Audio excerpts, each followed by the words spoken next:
자, 시작하도록 하겠습니다. 안녕하세요. 국어 강의하는 손석표라고 합니다. 예, 주말에 날씨 추운데 와주셔서 정말 감사해요. 유튜브에 이렇게 석표국어라고 검색을 해보시면은 제가 해마다 수능 시험장에 직접 가가지고 시험에 응시를 하고 있거든요. 그래서 시험 응시 브이로그가 올라와 있어요. 제가 수능이라는 시험을 너무 좋아해서 제가 이제 강의를 시작한 지 올해 18년 차가 되거든요. 그래서 제가 수능을 벌써 10몇 번을 봤더라고요. 그래서 수능 너무 좋아해서 제가 대학원에서 석사기 논문을 수능 문항 분석으로 제가 학위 논문을 받았어요. 그래서 이제 문항 출제랑 관련해가지고 늘 관심을 갖고 이렇게 강의를 좀 하고 있다, 이렇게 생각을 하시면 될 것 같아요. 보인고 얘기를 좀 하기 전에 교육과정 1년차에 대한 얘기를 조금 할게요. 다들 작년에 많이 당황하셨잖아요. 그렇죠? 교육과정이 바뀌다 보니까. 근데 교육과정이 바뀌었을 때 보인고를 기준으로 어떤 것들을 생각하셔야 되는지에 대한 얘기를 좀 하고 싶은데요. 저희가 이렇게 시험 범위가 있다라고 했을 때 교과서가 있고, 그 다음에 보인고는 좀 준비를 해봤을 때 학교 프린트가 조금 들어가는 게 사실 꽤 까다롭거든요. 근데 1년 차의 경우에는 일반적으로 교과서 비중이 1년 차일 때는 교과서 비중이 높고 학교 프린트 비중이 상대적으로 낮습니다. 그게 자녀분들한테 물어보면, 일반적으로 학생들한테 물어보면 많다 적다라는 얘기를 잘 못하는 게, 애들은 많냐 적냐 물어보면 무조건 많다고 하거든요. 그러다 보니까 그냥 이렇게 쭉 봤을 때 차후에 시간이 조금 더 지나가게 되면은 교과서 범위는 약간 줄어들고 학교 프린트 범위를 늘리는 방식으로 학교 난도를 조금 조정하는 방식의 출제를 전통적으로 해왔었어요. 그러다 보니까 기본적으로 교육과정 1년차에서는 이제 교과서를 얼마만큼 잘 분석할 수 있느냐가 중요하겠다, 이렇게 듣고 계시면은 잘못 듣고 계신 거고요. 이런 잘못 듣고 계신 거고, 실질적으로 학교에서 등급을 나누는 것들은 전통적으로 외부 제재가 보기에 들어가 있었던 제재들이 전부 다 있었단 말이죠. 그러다 보니까 학교 프린트 내용이 낮다는 것은 바꿔 얘기하면은 아예 시험 당일날 처음 보는 텍스트가 승부를 가른다라고 생각하시면 됩니다. 학교 프린트가 생소한 건 오히려 문제가 안 돼요. 왜냐면은 시험 전까지 한 번은 보고 들어간 거거든요. 생소하지만 한 번 보고 들어간 거. 시험 당일날 머리에 털라고 처음 본 거. 그러다 보니까 흔히 얘기하는 굉장히 추상적인 얘기긴 하지만 저희가 감상력이라는 표현을 많이 쓰는 것 같은데, 문학을 감상할 수 있는 힘? 이런 것들이 많이 이렇게 갈리는 것 같다. 올해는 아마 이렇게 갈 거라고 생각하시면 될 것 같아요. 그러다 보니까 학교의 전통적인 출제 기조 자체가 기본적으로 어떤 실제적인 국어 능력을 평가하는 학교거든요. 그래서 예전에 가르쳤던 모 학생은 학교 시험 어때라고 물어보니까 그냥 이렇게 울면서 천하제일 국어대회 같아요, 이런 식으로 얘기를 하더라고요. 이 얘기를 했을 때 사실 좀 어머님들이나 아버님들 입장에선 좀 동의하시기가 어려운 부분이 있다라고 생각하는 게, 과거에 국어 내신 혹시 기억나실지 모르겠어요. 자습서에는 파란 글씨를 모두 외워가셨고 깜지도 열심히 써보셨잖아요. 저도 깜지 쓰던 세대여가지고. 근데 요즘은 깜지를 써가지고 극복이 안 되더란 말이죠. 그래서 그런 부분들이 어떤 실제적 국어 능력과 밀접한 상관이 있다. 그럼 이 말은 바꿔 얘기하면은 형태적으로는 분명히 내신이라고 출제를 하고 있습니다만 실제로 평가 요소들은 꽤 수능적인 항목들을 묻고 있다라고 생각하시면 정확할 것 같아요. 실제로 학교 내신 분석을 했을 때 선택지에서 특별한 설명 없이 쓰고 있는 언어 표현들이 과거 교육과정평가원에서 출제했던 시험지의 워딩을 그대로 갖다 쓰는 경우들이 있었거든요. 예를 들어서 자습서에는 3인칭 전지적 작가 시점 이런 식으로 나와 있는 것들을 실제 시험지에서는 작품박 서술자가 특정 인물의 시선에서 이런 식으로 바꿔가지고 서술이 되었을 때 파란 글씨를 외우고 간 친구들이 시험 당일날 굳어요. 그러니까 어떻게 보면 그 유연한 사고를 만드는 것들이 실제적 국어 능력이지 않나, 이렇게 생각을 합니다. 이와 관련해가지고 이제 학습의 양과 질과 강도와 빈도에 대한 얘기를 조금 하고 싶은데요. 저는 사실 요즘 친구들 만나면서 가장 불만인 부분이 유튜브를 보고 와서 얘기하는 학생들이 너무 많은 게 저는 제일 큰 불만입니다. 아마 뭐 전문직 쪽에서 종사하시는 분들도 아마 동의하실 거라고 생각하는데, 제 친구들 중에서 의사나 변호사인 친구들도 그런 얘기를 제일 많이 해요. 의학적으로 A라고 얘기하면 유튜브에서 아니라던데요? 라고 얘기하는 친구들이 되게 많더라고요. 그래서 이번 주 숙제는 여기서부터 여기까지입니다 라고 했을 때 가끔가다 어떤 친구들이 수업 끝나고 남아가지고 선생님 국어는 양치기 하면 안 된다고 하던데 양이 너무 많은 것 같아요. 자기가 보는 유튜브에서 그렇게 하면 안 된다던데요 라고 얘기를 하는데요. 그냥 좀 편한 말로 말씀드리면 자녀분이 하루에 국어를 6시간씩 1년간 해도 양치기 안 되거든요. 그러니까 얼마만큼의 양을 해도 양치기가 안 되니까 사실 양은 투입할 수 있는 만큼의 최대값의 양을 투입하시는 게 맞습니다. 진짜로 학습 양이 매우 적어요. 아마 이렇게 말씀을 드리면 아까 전까지는 웃으시다가 표정이 굳어지시는 분들 되게 많으시다, 그쵸? 근데 제 일상에서 제가 겪고 있는 부분들인데 진짜 학습량이 적다라고 생각하는 대표적인 부분이 어휘랑 관련한 부분이거든요.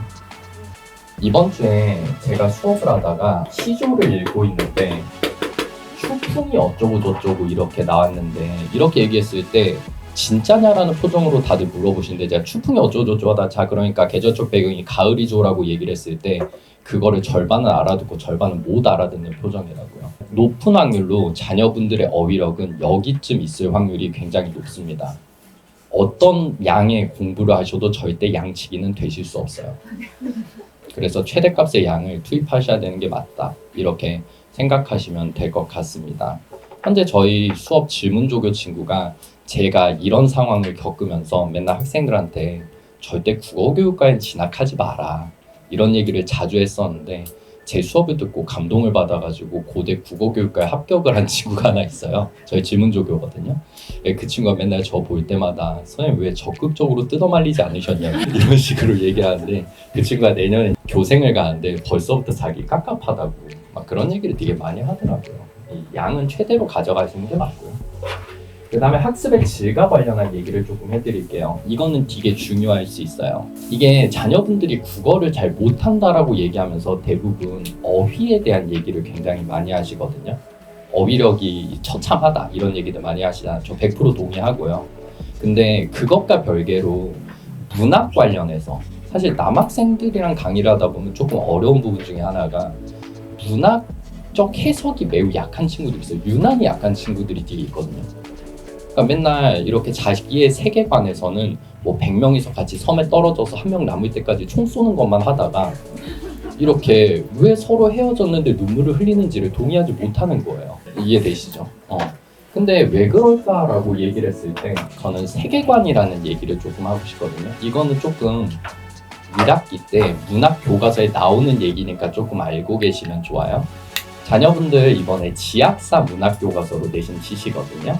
근데 지학사 교과서의 1단원에 보면은 어떤 내용에 대해서 얘기를 하냐면 문학의 갈래에 대해서 설명을 하면서 세계 속에는 자아가 있다라는 얘기를 해요. 그러니까 자녀분들이 사실 좀 편하게 말씀드리면 고전 문학을 못하는 이유는 이 세계가 옛날 세계이기 때문에 그렇습니다. 현대 문학 해볼까요? 혹시 현대문학이 어디까지 출제되시는지 혹시 알고 계세요? 올해 수능을 기점으로 드디어 1990년대 문학 작품까지가 수능에 올라왔습니다. 이제는 90년대 문학까지가 출제가 되고 있어요. 왜 그러냐면 수능에서 출제가 되기 위해서는 학문적 평가가 끝나야 되는데 문학 기준으로 학문적 평가 끝난다는 거는 30년을 얘기하거든요. 그러니까 자녀분들은 일제강점기 소설도 현대 문학이라는 카테고리로 배우고 계신다고요. 이해되시죠? 그런데 현대 문학이라고 되어 있는데 닭광에 삐루를 먹는다는 문장이 나온다고요. 닭광이 뭔지 모르고 삐루가 뭔지 모르는 친구들 그렇잖아요. 아니면 예를 들어서 고전시가 얘기를 좀 해볼까요? 최근에 고전 소설이 있는데 주인공이 용궁에 들어갔는데 용왕이 주인공한테 3회 소주를 줬다라는 표현이 있어요. 근데 학생들 머릿속에서 학생들 세계관에서의 소주는 참이슬이랑 처음처럼이거든요.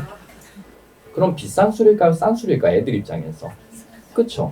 근데 과거의 세계관에서 소주는 발렌타인 30년이랑 동급이거든요. 제일 비싼 술이에요. 그러다 보니까 이런 세계관을 맞추지 못하게 되는 순간 문학은 어휘를 극복한 것 같지만 그들에게는 없는 이야기가 돼버리는 것 같아요. 그렇잖아요. 세계가 진짜 빨리 변하고 있고 어떻게 보면 아드님들의 세계랑 어머님, 아버님들의 세계 사실 많이 다르시잖아요. 그렇죠? 그래서 문학 수업에서 학습의 질이 좋다라는 건 단순히 어떤 논리를 깨끗하게 맞춰드리는 것도 과거엔 전 되게 중요하다고 생각했는데 요즘 학습자들에게 가장 중요한 것들은 단어 그리고 그것들을 이해할 수 있는 세계관을 만들어주는 것, 이걸 중심으로 문학 강의를 해드린다 이렇게 보시면 될 것 같고요. 그 다음에 세 번째, 네 번째 얘기는 묶어서 할게요. 학습의 강도와 빈도가 있다라고 얘기를 했을 때 어떤 게 더 중요할까요? 둘 다 중요하겠지만 굳이 따지면 뭐가 더 중요할까요? 그렇죠. 학습에 강도와 빈도가 있다면 빈도가 되게 중요합니다. 왜 그러냐면 교육학적으로 그 국어는 능력과 밀접한 상관이 있거든요. 잘 이해가 안 가시면은 국어를 잘하고 싶다라고 얘기를 하면은 운동을 잘하고 싶다라는 말이랑 바꿔가지고 생각하셔도 돼요. 교육학적으로 체육이랑 국어가 수행 능력적 지식이라는 측면에서 동등하거든요. 그래서 운동 배우는 거랑 되게 비슷해요. 그러다 보니까 근육을 키우고 싶으면은 일주일에 한 번 헬스장에서 8시간 빡세게 할 거냐, 하루에 1시간씩 일주일 갈 거냐라고 했을 때 누구의 근육이 커지는지는 되게 분명하죠. 그러다 보니까 사실 날마다 해야 되는데 이렇게 날마다 해야 되지만 실제로 날마다 못한단 말이죠. 그렇잖아요. 학원 날마다 가는 게 아니고 뭐 자녀분을 믿어보려고 했지만 늘 믿음에 배신하잖아요. 그렇죠. 그러다 보니까 이런 것들을 관심사를 두고 어떻게 케어할 수 있을까를 생각하면서 강의 준비를 조금 해봤단 말이에요.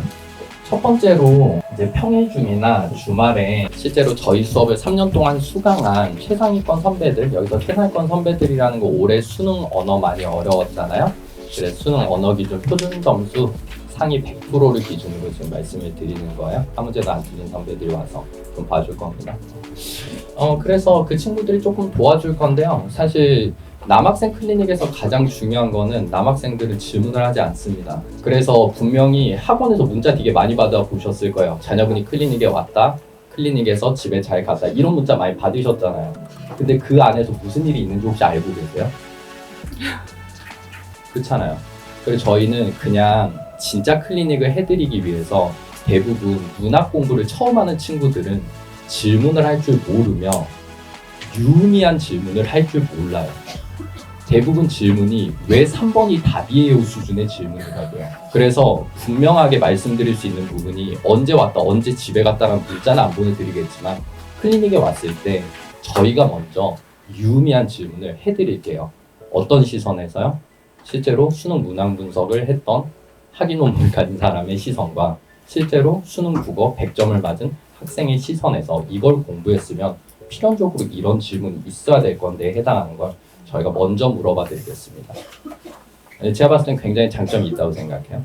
자, 그 다음에 두 번째로는 저희가 이제 모의고사 문제를 좀 만들어 드리는 게 보인고 내신에선 되게 실력인 것 같아요. 그러니까 어떤 뭐 학교 프린트가 되게 생소한 텍스트를 주거든요. 근데 되게 생소한 텍스트들을 요즘은 사실 AI 기술이 많이 발전하다 보니까 확인 문제 레벨에서 문제를 만드는 게 되게 쉬워요. 국어도 이제 드디어 거기까지 왔더라고요. 근데 거듭 말씀드립니다만 그런 것들은 시험에 나오지 않습니다. 그러니까 말 그대로 확인을 해봤다? 아니면 문제를 많이 받았으니까 학생의 기분이 좋다. 근데 기분이 좋아야 돼요? 점수가 좋아야 돼요? 점수가 좋아야 됩니다. 점수가 좋으려면 실제로 출제를 해본 레벨의 시선? 전 되게 중요하다고 생각하거든요. 그래서 실제로 과거에 이제 이름만 들어보시면 아시는 레벨의 국어 모의고사 제가 출제진이었어요. 메인 출제진이었는데 이제 그런 레벨에서 실제로 출제를 하고 그리고 실제로 학교 기간제 선생님들 중에서 일을 좀 쉬고 계시는 분들 정도에서 출제가 일어난다. 이렇게 이해를 해보시면 될 것 같고요. 요즘은 너무 당연하죠. 학교 필기자료 모아가지고 손필기자료 만들어드리는 것들 이렇게 안내를 많이 드리는데요. 요즘은 사실 많은 학원에서 하고 있는데 저는 17년 전부터 쭉 하고 있었어요. 그래서 드리고 싶은 말씀은 잘하는 집 많지만 진짜 원조의 맛은 좀 다르다. 이런 얘기를 조금 드리고 싶고요. 그 다음에 마지막으로 아까 말씀드렸듯이 학습 강도가 중요해요? 빈도가 중요해요? 그쵸. 빈도가 중요하죠. 그러다 보니까 매일 아침 7시에 저희가 어휘랑 관련한 부분이라든지 개념과 관련한 부분을 카카오톡 캐스트로 매일 보내드릴 예정이에요. 그래서 그날 저녁 12시까지 시험을 하지 못하면 그날 시험은 응시를 하지 못하는 방식으로 저희가 타임이 정해져 있거든요. 아침 7시에 보내는 이유 완벽하죠.